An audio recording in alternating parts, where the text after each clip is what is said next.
তো দুপুরের খাবার নিয়ে বসলাম। তো এটা হচ্ছে ডিমের মামলেট করে ঝোল করেছি, আর এটা তোমার হচ্ছে লোটে মাছের ভর্তা করেছি। আর জানি না এটা কে কে জানো, এটা হচ্ছে তোমার কুঁদরি ভাজা। আমি জানি না, আমি তো কুঁদরি বলি, ও জানি না এটা কি বলে।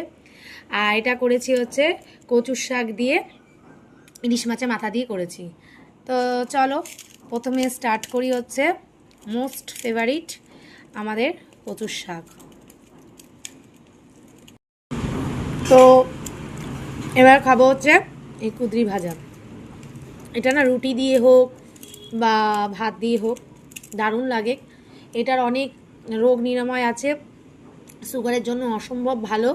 যাদের সুগার আছে তারা অবশ্যই এটা খাবে, দারুণ খেতে।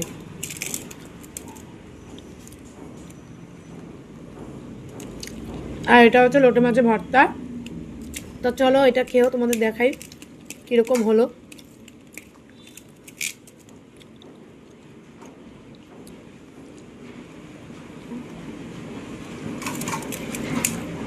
দারুণ হয়েছে, দারুণ,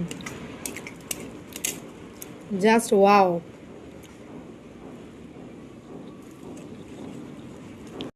তো ডিমটা একটু খেয়ে তোমাদেরকে দেখাই কীরকম হলো। আহ দেখো কি সফট, দারুণ, অসাধারণ। দারুণ হয়েছে খেতে। এরকম ডিমের মামলেট করে ঝোল খেতে কার কার ভালো লাগে অবশ্যই কমেন্ট করে জানিও। তো চলো আজকের মতো এটুকু।